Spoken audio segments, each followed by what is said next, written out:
everybody. Okay, so I'm actually scrolling through some of the Facebook pages that I subscribe to specifically for brides, weddings, things of that nature. However, I'm looking through some of these comments of these brides that have hired DJs, and a lot of them are positive, right? They enjoyed the experience, and I'm looking at why they enjoyed the experience. But then I'm also seeing a lot of comments where they're not so happy. So here are my three tips today on what to ask or what to expect or how to hire a DJ for a wedding, for a party, any kind of event that you're going to have an actual live DJ there providing the entertainment and music to your guests. Here are three things you absolutely need to focus on when you're going to hire a DJ. So the first thing, right? Some of these comments that I'm seeing, it's like they played music that I wasn't interested in. They played music that my guests weren't interested in. So my first tip is provide a playlist. Now, it doesn't have to be a specific list of exact songs, but give a genre, give a feel for what type of music you and your guests are going to want to listen to. And if this isn't a question the DJ asks you, right? How can I make this a great experience for you and your guests, or something along those lines? Then you need to question whether this is the right DJ for you. Right. So the other part of this is provide a do not playlist, right? So give them a specific genre that you absolutely do not want, your guests are not going to want to hear, whether it's rap, whether it's country, whether it's house music, right?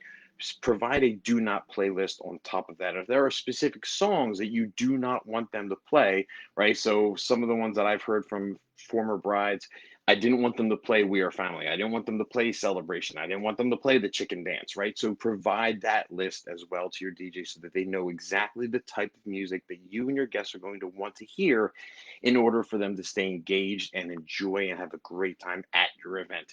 The second thing, ask them how they're going to get the crowd going, right? If after dinner, people are still sitting around, they're, hanging at the bar, they're not on the dance floor, ask them, if you're playing upbeat music and they're not out there being entertained and they're not having a good time or they're not dancing on the dance floor at your venue, at your wedding, that's what you want. You want everybody up and engaged and having a great time and being energetic, right? Makes great photo opportunities. If they're not doing that, ask the DJ, how are you going to engage with them? How are you going to get them involved? Will they accept requests from your guests as long as it sticks within the genres or the playlist or the tone that you have specifically asked your DJ to play? Uh, is the DJ going to get engaged as far as line dances, group dances? Is he going to show them how to do it, or is he going to set the pace for the event? How does he, get the music selected? How is he transitioning? Is he following a playlist where it's going to steadily increase the beats per minute, or the speed, or the energy of the event or the songs, right? Or is it going to be a mix? Is he going to start slowing down at the end of the event? How is he going to engage people? How is he going? What is that? His playlist or his strategy or his energy vibe come across, right? How are the guests going? What are the guests expected, or what are you expecting from this DJ? Third tip: get a contract and get everything as spelled out and detailed in that contract as possible.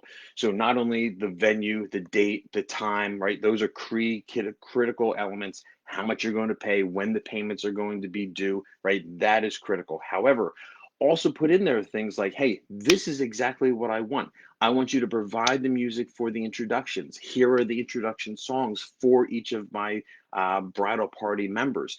I also want you to play this song for my first dance, this song for the bridal party dance, this song for the mother son dance, this song for the father daughter dance, right?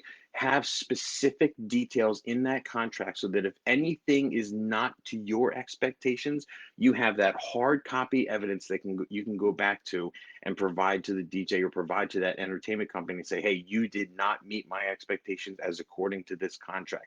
So I know sometimes maybe you hire a friend, maybe you hire a family member, right? Trying to cut costs as much as you can. Weddings can be really expensive. I understand that.